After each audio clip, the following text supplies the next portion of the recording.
Bonjour, chers étudiants. Nous poursuivons avec le cours de gestion des médicaments.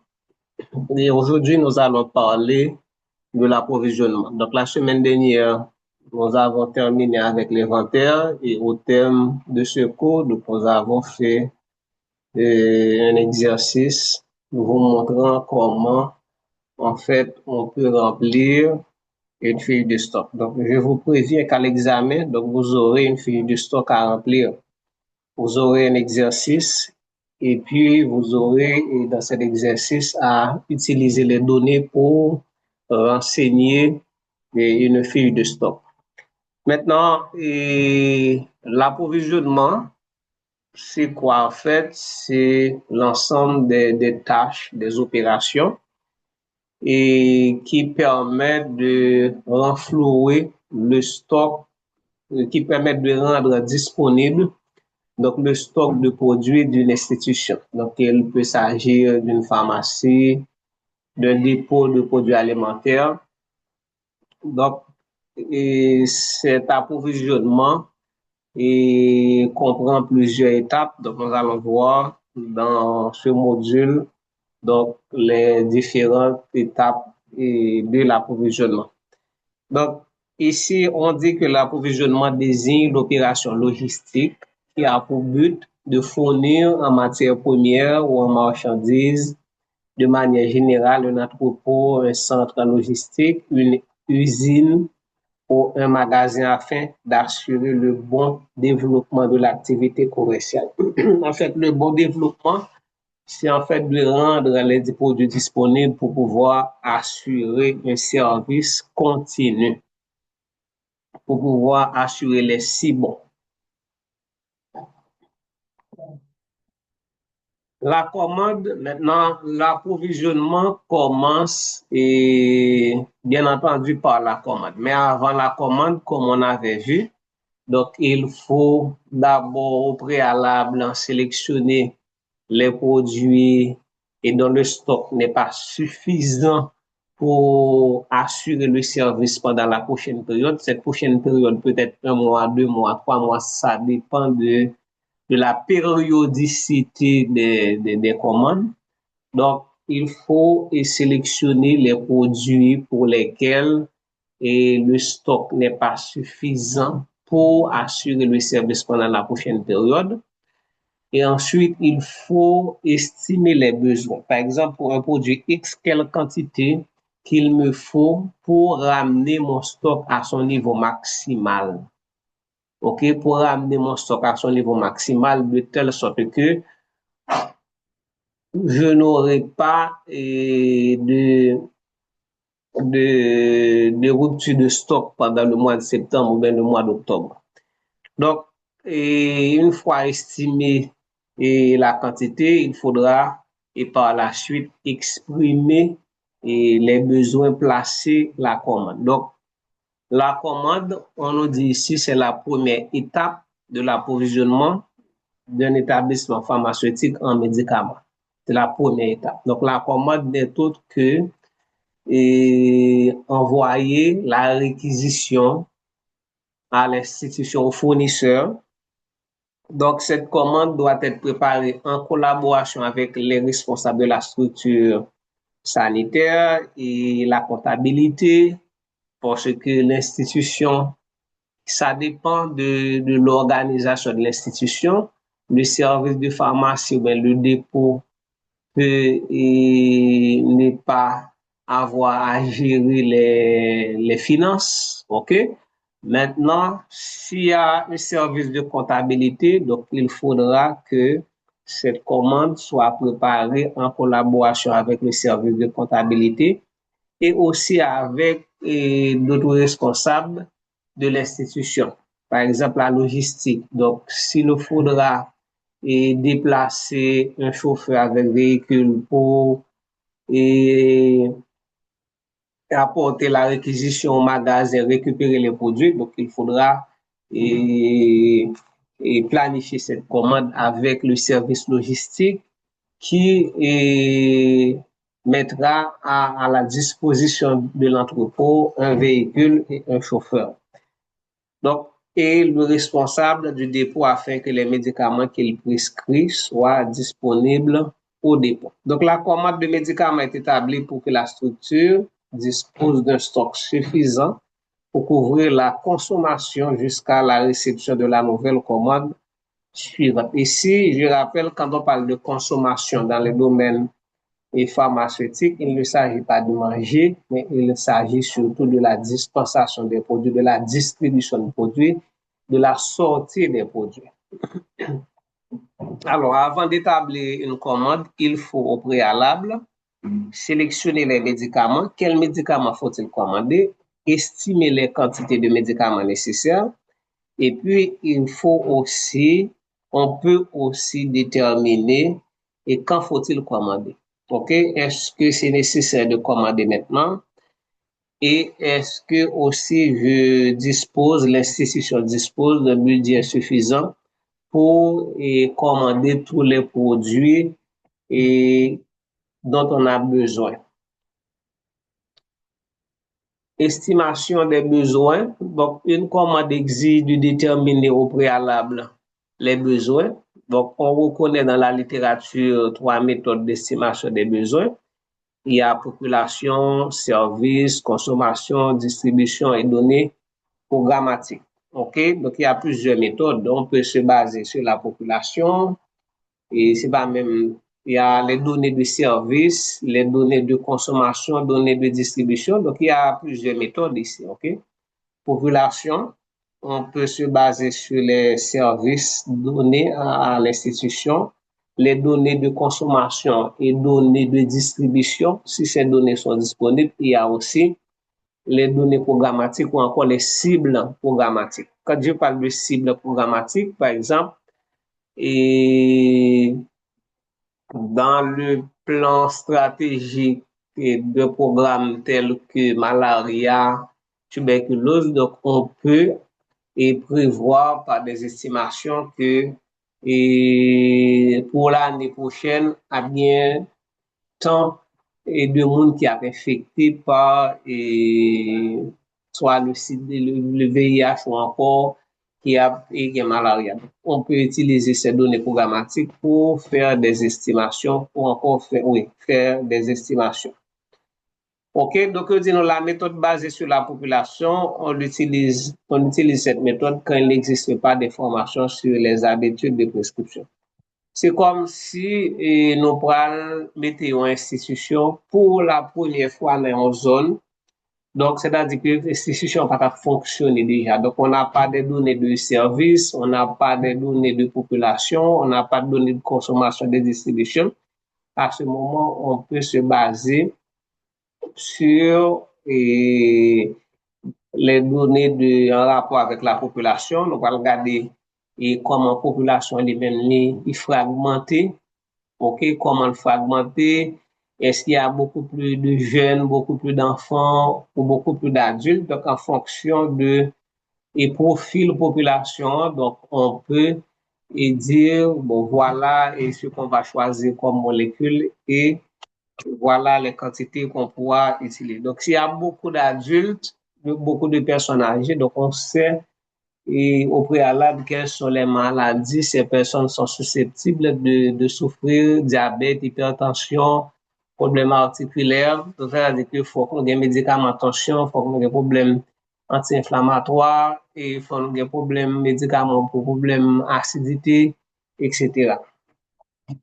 Méthode basée sur le fonctionnement des services, institution a fonctionné déjà, OK, il a fonctionné, c'est-à-dire qu'il y a des données, il y a des archives parce que pour chaque patient, il y a un dossier, donc on peut utiliser les données de service pour estimer les besoins. Donc, par exemple, pour le mois d'octobre, nous allons regarder quelle quantité de monde qui était venu à l'hôpital là, qui était fait tension, quantité de femmes enceintes qui était venue. Donc, à partir de ces données, on peut faire une projection. On peut faire une estimation. Et puis, les données basées sur la consommation, c'est encore une institution qui fonctionne. Donc, pour le mois d'octobre, on a vendu 1000 paracétamol comprimés. Eh bien, on peut se dire, eh bien, on va encore acheter 1000. Maintenant, on peut également faire ce qu'on appelle la consommation moyenne mensuelle. On peut tenir compte des 3 mois et juillet, juin, mai. On fait la somme totale de la consommation de ces 3 mois, puis on divise par 3 pour trouver la consommation moyenne mensuelle. On peut se baser également sur cette donnée pour se projeter dans l'avenir. Donc maintenant, pour les commandes de réapprovisionnement courant, donc on utilise la méthode d'estimation des besoins basée sur la consommation antérieure. Donc ici, ce qu'on va considérer dans le cadre de secours, c'est réapprovisionnement. C'est-à-dire c'est une institution qui fonctionne déjà. Ok, maintenant, on est arrivé à la fin du mois d'août. Eh bien, on va placer une commande pour avoir suffisamment de produits pour le mois de septembre. Donc, on a déjà des données. Ok, les données antérieures, c'est les données du mois d'août. On est à la fin du mois d'août, on est au 31 août. Donc, on va placer une commande pour le mois de septembre. Donc, on va utiliser les données du mois d'août. Ok, ou bien les données des 3 derniers mois, août, juillet, juin, pour pouvoir se projeter à l'avenir. Donc, quelles sont les étapes de l'évaluation des besoins ou encore de l'estimation des besoins? Il faut effectuer un inventaire physique. L'inventaire physique, c'est d'aller compter les produits sur les étagères, compter à la main. Donc, cette activité vous renseigne sur la disponibilité des produits. Donc, quel est le stock restant? Ok, quel est le stock restant? Donc, avant de placer une commande, il faut savoir ce qu'on reste. C'est important parce que c'est à partir de ce qui reste dans le dépôt, on va déterminer les besoins. Ok, donc maintenant, l'inventaire physique permet de déterminer le stock disponible utilisable pour chaque produit. Quand on parle de stock disponible utilisable, cela veut dire que les produits qui peuvent être commercialisés. Donc, ça arrive qu'on fait l'inventaire. Au cours de l'inventaire, on trouve aussi des produits périmés. Par exemple, mal fait inventaire et puis me contrôle les paracétamol, moi j'ai 60 flacons de paracétamol. Maintenant, 60 flacons de paracétamol, là, il y a 3 paracétamol qui expirent. Donc maintenant, le stock disponible et utilisable n'est pas 60. Parce que les 3 expirés ne peuvent pas être utilisés, ne peuvent pas être vendus. Donc, le stock disponible et utilisable SDU, c'est 60 moins 3 qui égale à 57. Ok, donc c'est 57 que nous allons utiliser pour nous capables de projeter nous et à l'avenir. Calculer la consommation moyenne mensuelle, je vous ai parlé déjà de ça. Donc, la consommation moyenne mensuelle, il faut tenir compte de plusieurs mois. Ok, on va voir ça dans la suite. Appliquer la formule pour le calcul du mois de stock disponible, MSD. Donc, on peut, à partir de MSD, les mois de stock disponible, prévoir et quand il faut placer la commande. S'il faut placer la commande maintenant, on peut placer la commande une semaine après ou 2 semaines après. OK? Donc, ça, c'est des formules donc, qui permettent de faire des calculs. OK, maintenant, les quantités à commander, les dépendent de quoi? Elles dépendent du stock restant. C'est pourquoi, avant de placer la commande, il faut faire un inventaire. C'est l'inventaire qui va vous dire le stock restant. OK, c'est l'inventaire. Il faut tenir compte également du délai entre le moment où la commande est placée et le moment où les produits seront livrés. Donc, ça, c'est le délai de livraison. OK, parce que pendant ce délai de livraison, l'institution continue à fonctionner. Donc, il faut qu'il y ait du stock disponible pendant le délai de livraison. OK, pendant le délai de livraison, l'institution n'est pas fermée, donc elle continue à fonctionner. Par conséquent, il faut prendre en compte le stock qui sera consommé au cours de cette période. Voilà pourquoi on vous dit que les quantités à commander dépendent du stock restant du stock qui sera utilisé pendant le délai de livraison et de l'estimation des besoins aussi. Donc, ça dépend de l'estimation des besoins pour la période à couvrir. OK? Et puis, de la constitution de stock de sécurité. Donc, 4 paramètres à prendre en compte. OK? Ou du moins 4 éléments des quantités à commander. C'est le stock restant, stock consommé pendant le délai de livraison, l'estimation des besoins pour la période à couvrir et puis la constitution d'un stock de sécurité pour faire face à des imprévus. OK, donc maintenant, on dit nos commandes, c'est estimation des besoins, période à couvrir incluant le délai de livraison, plus stock de sécurité, moins stock restant. Donc, stock restant est fourni par l'inventaire physique du stock, estimation des besoins pour la période à couvrir. C'est l'estimation des besoins correspond à la prévision de la consommation. Donc, on se servira de la consommation moyenne mensuelle du passé. Et stock disponible utilisable, même qui s'allie, c'est le SDU, représente la quantité de chaque médicament enregistré suite à un inventaire physique du stock. Donc, ces quantités ne contiennent en aucune façon ni les périmés, ni les produits endommagés ou non utilisables. OK, donc je vous l'ai déjà dit, le stock disponible, utilisable, c'est un stock qui est dépourvu de produits périmés, de produits endommagés. OK? Et puis la consommation mensuelle, c'est la quantité de produits consommés réellement pendant un mois. Réellement pendant un mois. Donc, quelle est la formule permettant de calculer la consommation mensuelle? C'est résultat inventaire mois précédent. Par exemple, le résultat de l'inventaire du mois de juillet. Donc, le mois de juillet, on avait fait un inventaire. OK, donc le mois précédent, plus entrée au cours du mois d'août, on avait reçu des produits. Les produits commandés, on les avait reçus. Donc, on va les additionner sur l'inventaire du mois de juillet, l'inventaire qu'on avait réalisé le 31 juillet ou bien le 1er août. Donc, on va additionner les stocks reçus, les commandes sur l'inventaire du précédent mois. Et puis, l'inventaire moins l'inventaire réalisé à la fin du mois d'août. Et puis, moins les pertes. Donc, si au cours du mois d'août, il y avait des pertes, donc il faut les enlever. Donc, cette formule permet de calculer la consommation mensuelle.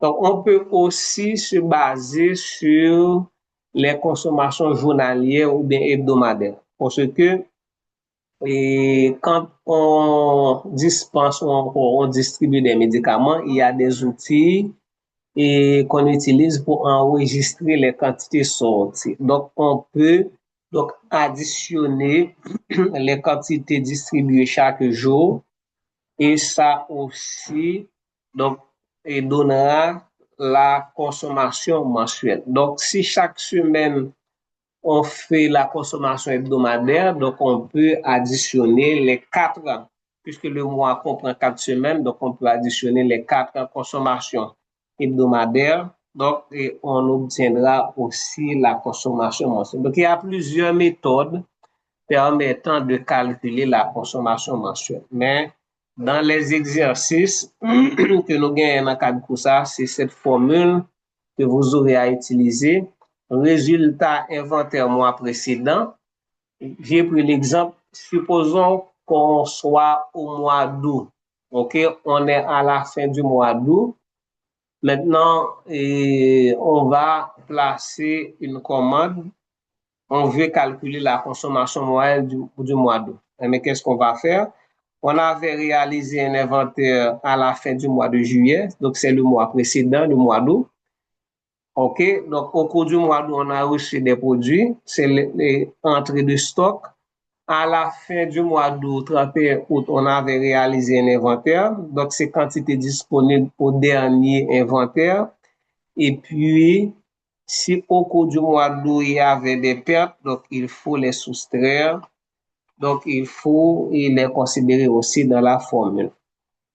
OK? Donc, maintenant, l'autre formule, c'est somme des sorties pour le mois en question, moins les pertes. Donc, les pertes ne sont pas considérées comme des consommations ou encore des distributions, donc il faut les enlever. Sinon, peut-être a perdu nous en erreur.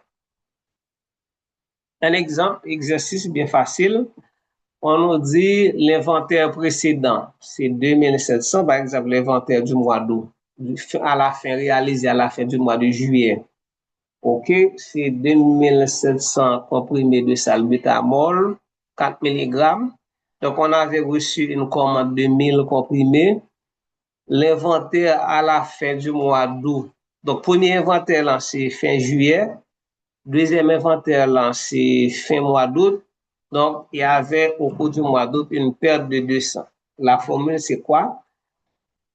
Mais la consommation mensuelle, c'est 2700 qui représentait le précédent inventaire, plus les 1000 comprimés qu'on a reçus et c'est commandes ça que nous avons placé, moins dernier inventaire qui c'est 2000, moins perte qui c'est 200, donc la consommation mensuelle pour le salbutamol comprimé, qui c'est un bronchodilatateur, donc la baille 1500 comprimés. OK? Maintenant, pour ce tableau, on vous donne les consommations et pour salbutamol comprimé, ça c'est un autre exercice. Donc, ici, on vous donne les consommations du lundi au samedi. Lundi au samedi. Donc, l'institution fonctionne du lundi au samedi, donc dimanche au chômé. Et puis, ça, c'est la première semaine, deuxième semaine, troisième semaine, quatrième semaine. Donc, on vous donne consommation pour 4 semaines. Donc là, c'est beaucoup plus facile. Donc, vous allez, et pour chaque semaine, faire la somme. Par exemple, pour la première colonne, c'est 200 plus 250 et plus 290, 301, 278, 269 la baïta. Donc, il faut additionner tout chiffre ça et puis et n'a besoin une consommation mensuelle là. Donc là, on ne donne pas de perte. Donc, s'il n'y a pas de perte, donc, formule là, c'est tout simplement la somme des sorties puisqu'il n'y a pas de perte. Consommation moyenne mensuelle. Donc, tout à l'heure, nous avons parlé de consommation mensuelle. On a là, nous avons moyenne. Consommation moyenne. Depuis nous avons moyenne, c'est que nous gagnons plusieurs éléments. Nous gagnons plusieurs mois. OK? Donc, il va falloir choisir un nombre de mois, ensuite divisé par X mois. Qu'est-ce qu'on nous dit? C'est le paramètre le plus important pour l'estimation des besoins en médicaments. C'est le paramètre le plus important pour l'estimation des besoins en médicaments. Le paramètre le plus important pour l'estimation des besoins en médicaments. Donc, la consommation, la CMM, sera calculée régulièrement grâce aux fiches de stock. Donc, fiches de stock, là, côté que nous et enregistrer les entrées, les sorties, mais il y a des données là-dedans, les données de consommation qui permettent que nous calculer CMM. Donc la CMM sera inscrite sur la fiche de stock de chacun des médicaments et consommables médicaux. Donc, et CMM, non, oui, il y a un espace dans la fiche de stock harmonisé, hein, pour que chaque mois, nous a fait calcul, nous sommes capables de mettre, mais cependant, il faut que le crayon parce que chaque mois, la varié. La formule de calcul est somme des sorties divisée par le nombre de mois des sorties. On a dit que nous avons calculé CMM pour une période de 3 mois, pour un trimestre. Donc, trimestre, ça, c'est juin, juillet, août. Donc, qu'est-ce qu'on va faire? On va additionner les sorties de ces 3 mois et puis diviser par 3. Donc, la période, c'est la sortie de la période considérée. La période, ici, c'est un trimestre, divisé par le nombre de mois de la période. Donc, si la période, c'est un trimestre, donc, qu'est-ce qu'on va faire? On va calculer la somme des sorties pour le trimestre. Donc, sortie mois de juin, plus sortie consommation mois de juin, plus consommation mois de juillet, plus consommation mois d'août, on a dit c'est 900 plus 800 plus 1000, ça donne 2700. Ça, c'est la consommation pour le trimestre. Combien de mois y a-t-il dans le trimestre? 3. Donc, on divise par 3, donc ça donne 900. Donc, on dit consommation moyenne mensuelle. Consommation moyenne mensuelle. Il n'y a pas dit consommation moyenne journalière. Comprenez bien, oui? Pour que ça me divise par 3, c'est parce que dans la période, il y a 3 mois. Je dis c'est la consommation moyenne mensuelle. C'est quelle quantité qui est sortie et quantité moyenne, OK, qui est sortie chaque mois. Donc, si on avait dit quantité consommation moyenne journalière ou bien journalière, donc on aurait divisé les 2700 par 90 parce que la période de 3 mois, donc on a considéré que il y a 90 jours. On n'avait pas dit également consommation moyenne hebdomadaire. Si on avait dit consommation moyenne hebdomadaire, mais l'unité serait la semaine. Donc, on a dit c'est 2700 divisé par 12. Donc, on est considérant que chaque mois gagne 4 semaines. Donc, la période considérée, c'est un trimestre. Donc, un trimestre gagne 12 semaines. Donc, si on a calculé CMH, consommation moyenne hebdomadaire, donc à ce moment, on a divisé par 12. Maintenant, ici, c'est consommation moyenne mensuelle. Donc, la période considérée, c'est un trimestre. Un trimestre contient 3 mois. Donc, c'est somme des sorties pour le trimestre divisé par nombre de mois du trimestre qui c'est 3.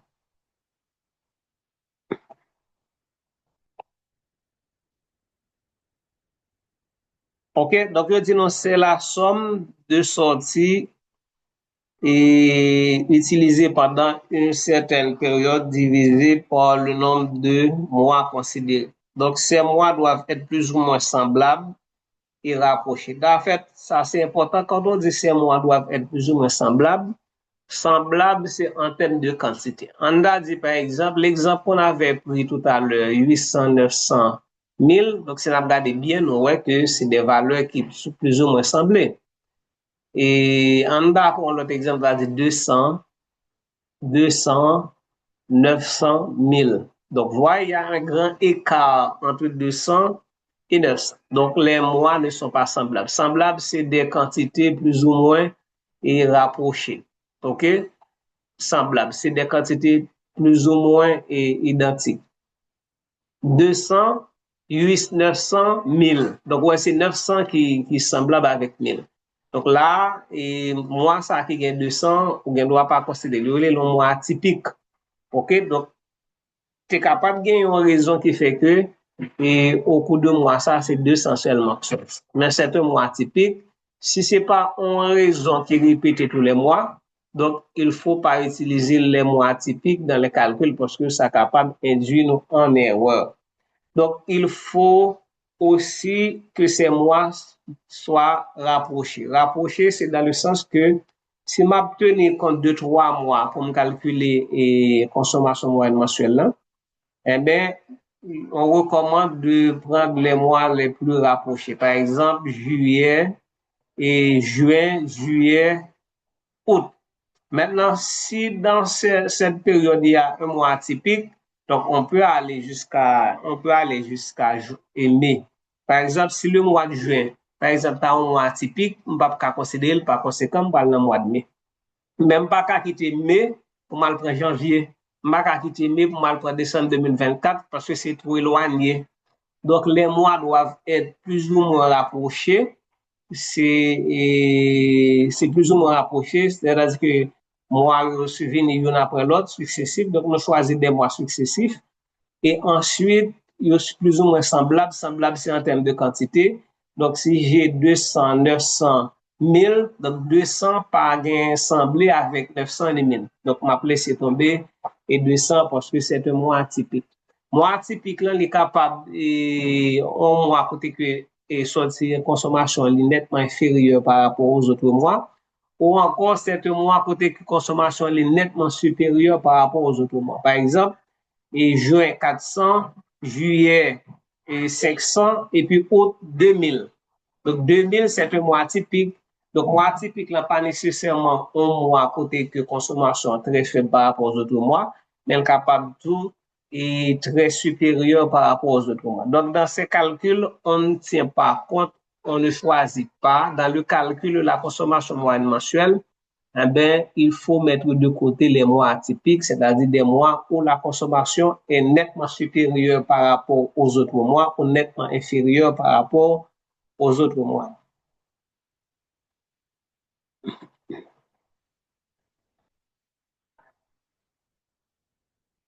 OK, donc ça, c'est la formule permettant de calculer la consommation moyenne mensuelle. Donc, c'est cette somme des sorties pour la période divisée par le nombre de mois de la période. OK, là, nous avons un exercice, qu'est-ce qu'on nous dit? Calcul de la CMM pour le paracétamol 500 mg, boîte 2000 comprimés de dépôt pharmaceutique. Qu'est-ce qu'on a donné? Donc, voici les informations qu'on a recueillies à partir d'une fiche de stock.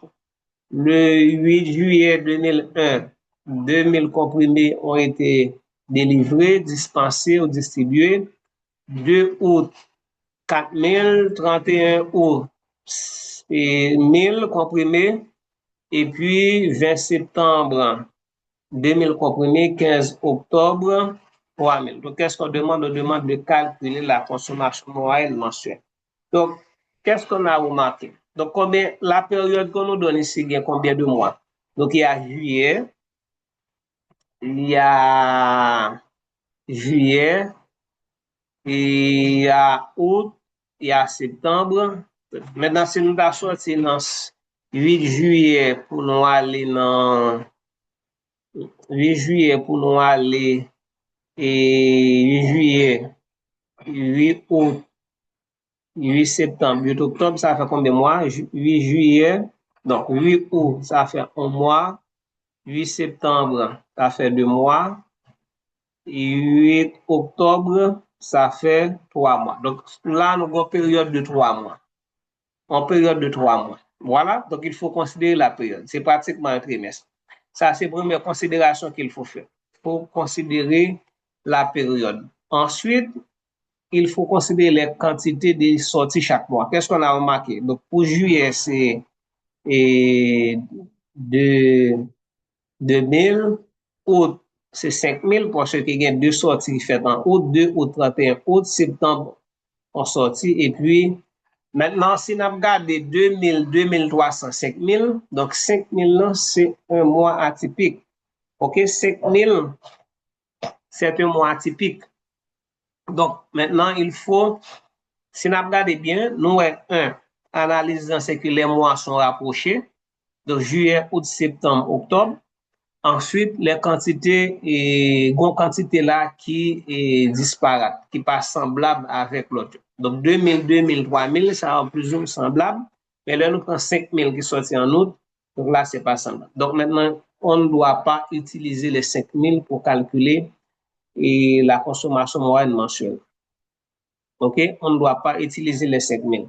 Donc là, qu'est-ce qu'on va dire? C'est 2000 plus 2000 plus 3000, ça fait 7000. Donc 7000 divisé par 3 mois. 7000 divisé par 3, donc ça donne, ça baille 2300 combien comprimés qui étaient sortis et moyennement de chaque mois dans l'institution ça.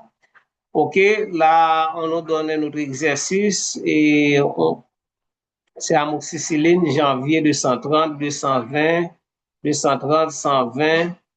OK, donc là, on peut considérer avril comme atypique. Parce que si on regarde, nous avons 230, 220, 230, 210, 250. Donc, il y a un écart environ de 100 entre les autres mois et avril. Donc, avril est un mois atypique, on ne va pas l'utiliser.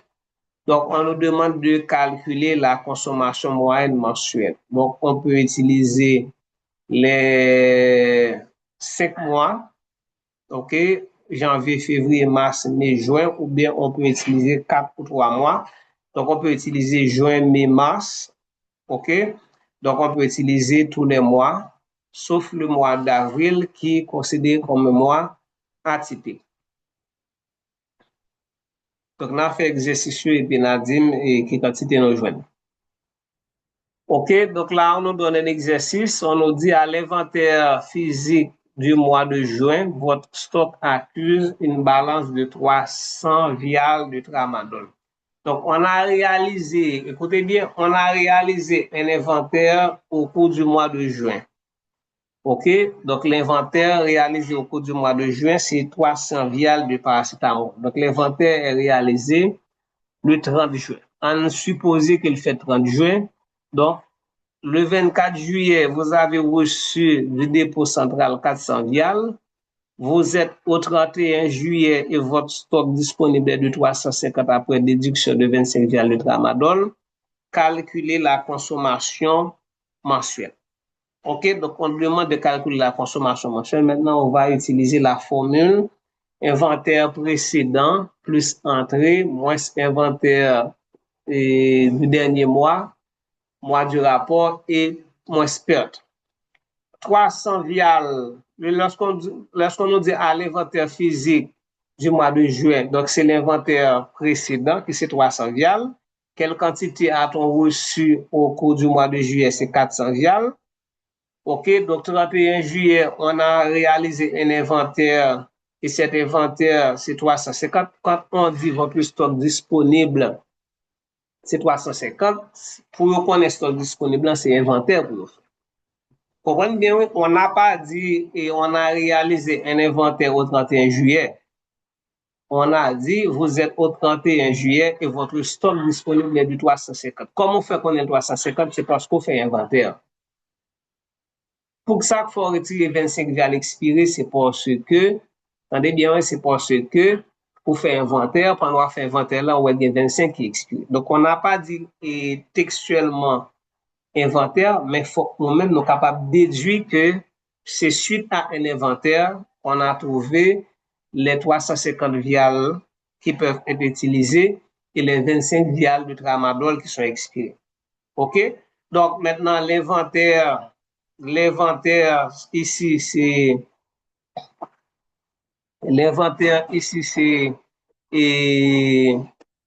350. OK?